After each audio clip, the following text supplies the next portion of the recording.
আসসালামু আলাইকুম। সবাই কেমন আছেন? আশা করি সবাই ভালো আছেন। আজ আপনাদের জন্য নিয়ে এসেছি গল্পের ৮ নম্বর পর্ব।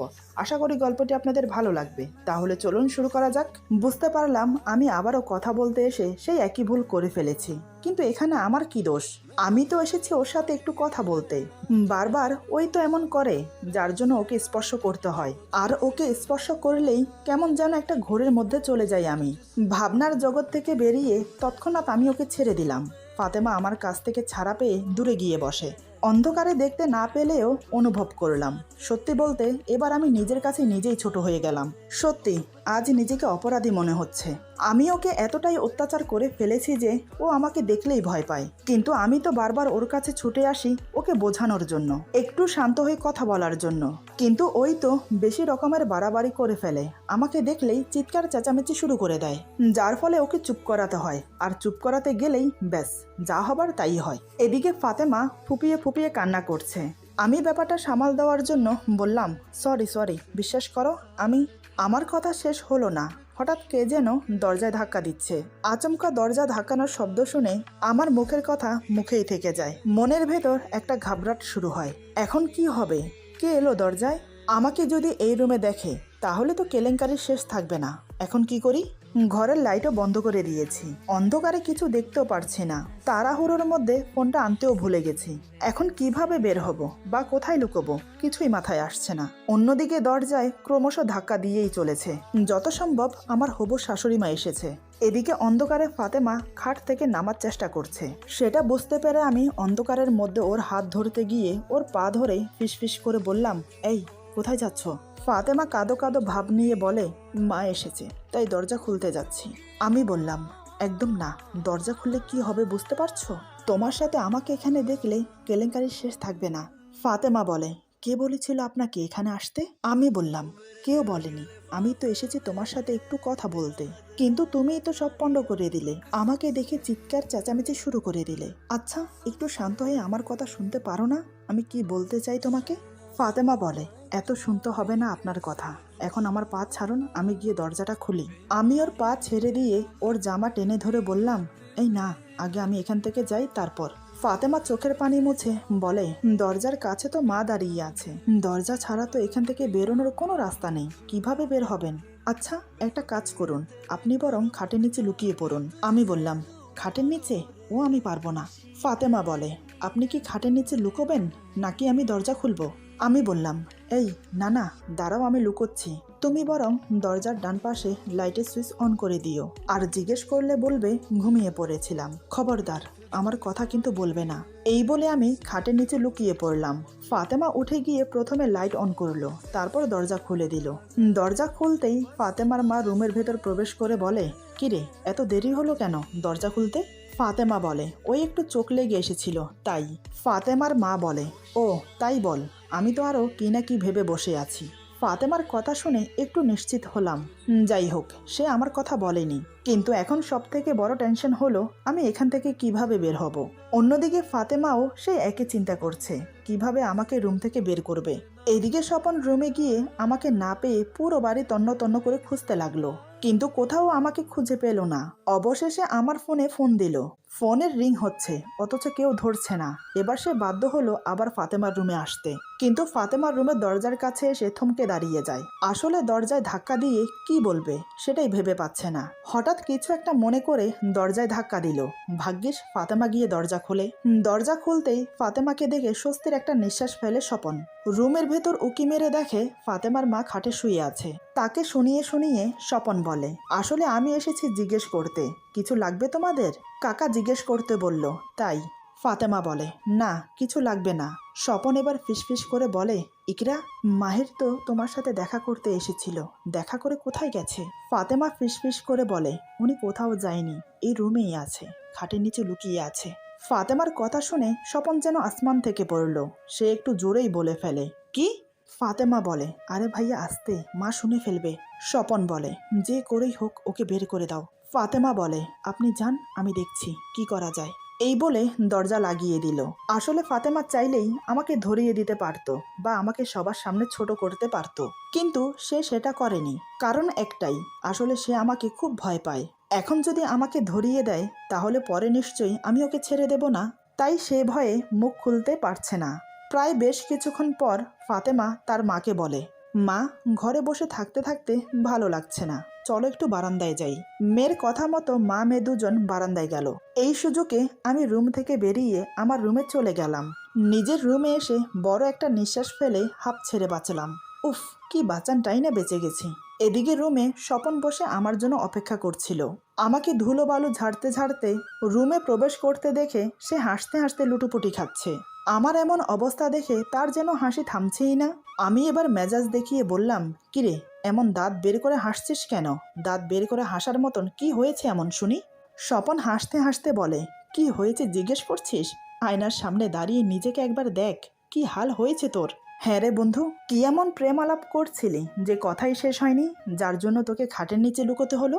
আমি বললাম, এই তুই হাসি থামাবি? স্বপন একচোট হেসে বলে, ঠিক আছে ঠিক আছে, আমি না হয় হাসি থামালাম, এবার বলতো তোর কথা হয়েছে? আমি বললাম, আর কথা? কোনো কথাই হয়নি। কি বলবো তোকে? আমাকে দেখার সাথে সাথে মেয়েটি এমন সিন ক্রিয়েট করে, সত্যি বলতে আমি তখন বেকুব বনে যাই। স্বপন বলে, কি হয়েছিল একটু খুলে বলতো। ওর কথা শুনে আমি চোখ ছোট ছোট করে ওর দিকে তাকালাম। ওকে কি করে বলবো যে আমি এখন কি করে এসেছি ওর সাথে? আমার চোখের চাহনি দেখে স্বপন বলে, আরে রাগ করছিস কেন? যদি বলার মতো কিছু হয়ে থাকে তাহলে বল, আর যদি এর মধ্যে অন্য কোনো ব্যাপার থাকে তাহলে থাক, বলতে হবে না।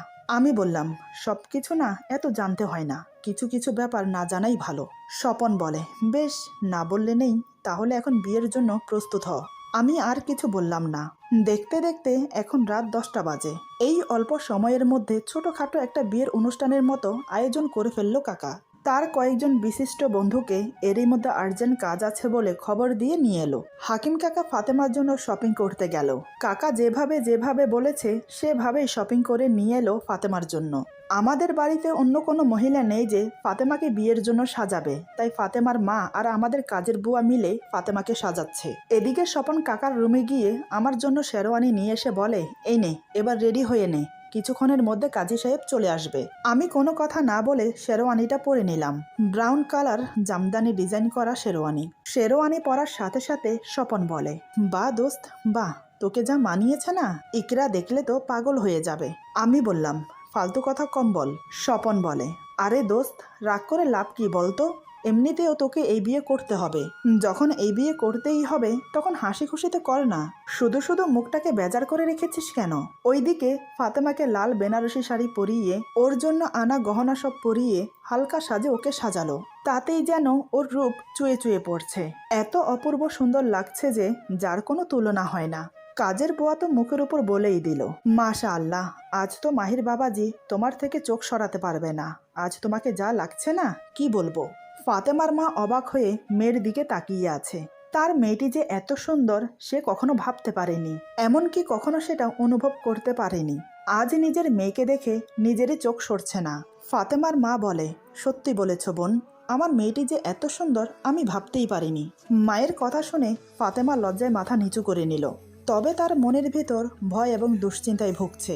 এদিকে কাকার বন্ধুরা এসে যখন শুনল আমার বিয়ের কথা, তখন সবাই বেশ অবাক হয়। তারা এটাই বুঝতে পারছে না হঠাৎ এমন সিদ্ধান্ত কাকা কেন নিল, আর এরই মধ্যে মেয়ে কোথায় পেল। তাদের মধ্যে ডাক্তার আঙ্কেলও উপস্থিত ছিল।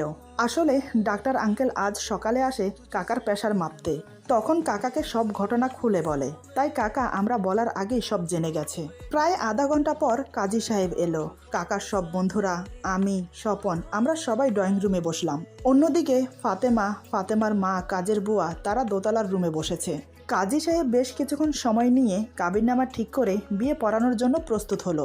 আমাকে বলার সাথে সাথে আমি বলে দিয়েছি কবুল, কিন্তু আসল ঝামেলা করলো ফাতেমা। প্রায় 1 ঘন্টা ধরে বলতে বলতে লাস্ট মুহূর্তে সে কবুল বলে।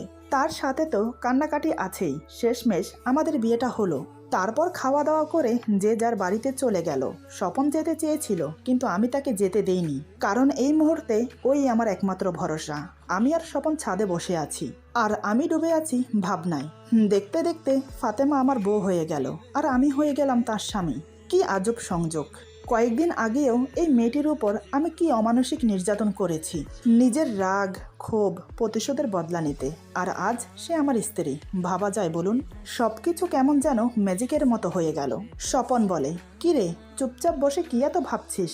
দেখ ভাই, এখন যতই ভাবাভাবি করো বা যতই কিছু করো কোনো লাভ হবে না, কারণ আজ রাতে তুই তোর বউকে কাছে পাবি না। আমি বললাম, কেন, কি হয়েছে?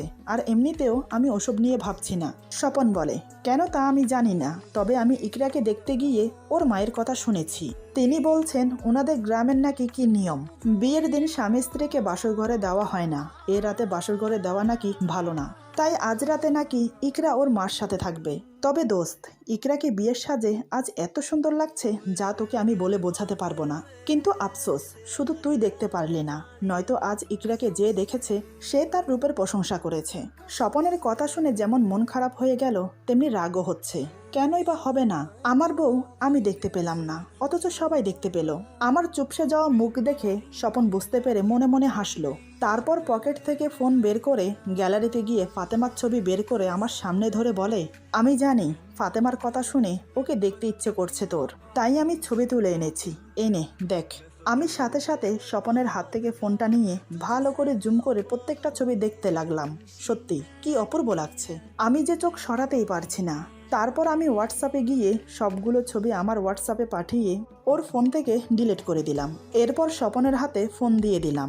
স্বপন ফোন হাতে নিয়ে চেক করে দেখে একটা ছবিও নেই। স্বপন বলে, এটা কি হলো, তুই ছবিগুলো ডিলিট করে দিলি কেন? আমি বললাম, আমার ইচ্ছে হয়েছে তাই। স্বপন বলে, ও, নিজের ফোনে ছবিগুলো পাঠিয়ে ছবিগুলো ডিলিট করে দিলে, এখন থেকে বউকে এত কেয়ার?